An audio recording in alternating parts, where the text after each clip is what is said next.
നമ്മുടെ മക്കള് ഇവര് പഠിച്ചു വലുതായി വലിയ ആൾക്കാരായി ഇരിക്കും. കുറെ വർഷങ്ങൾ കഴിയുമ്പോൾ അവര് നമ്മളോട് തിരിച്ചു ചോദിക്കും, അമ്മക്ക് എന്താ ചെയ്യാൻ വയ്യായിരുന്നു?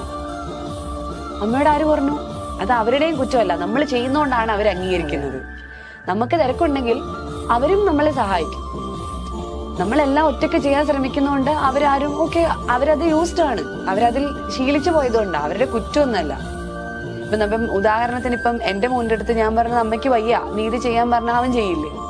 എല്ലാവരുടെയും മക്കള് ചെയ്യും. പക്ഷെ കൊച്ചിലേ തൊട്ട് മക്കളെ കൊണ്ടൊന്നും ചെയ്യിക്കാതെ മക്കളിരിക്കുന്നിടത്ത് ഭക്ഷണവും കൊടുത്ത് നമ്മള് ഓവറായിട്ട് നമ്മളവരെ പാമ്പർ ചെയ്ത് നമ്മൾ തന്നെയാണ് അത് അങ്ങനെ വഷളാക്കി അവര് ഇരിക്കുന്നിടത്ത് എഴുന്നേക്കാത്തൊരു ലെവലിലേക്ക് കുട്ടികളെ കൊണ്ട് എത്തിക്കുന്നതെന്ന് എനിക്ക് തോന്നുന്നു. നമ്മൾ ചെറുതിലെ മുതൽ അവരെ ആ രീതിയിൽ ആണാണെങ്കിലും പെണ്ണാണെങ്കിലും അങ്ങനെ വലിയ വ്യത്യാസമില്ലാതെ ട്രെയിൻ ചെയ്യിച്ചാൽ ഉറപ്പായിട്ടും നമ്മളെ മനസ്സിലാക്കാൻ പറ്റുമെന്നേ. എന്താ ഈ പറയുന്നത്? നമ്മുടെ കൂടെ വർക്ക് ചെയ്യുന്നവർക്ക് നമ്മളെ മനസ്സിലാവും, നമ്മുടെ സുഹൃത്തുക്കൾ നമ്മളെ മനസ്സിലാവും, നമ്മുടെ മക്കൾക്കും ഭർത്താവിനും ഒക്കെയാണ് നമ്മളെ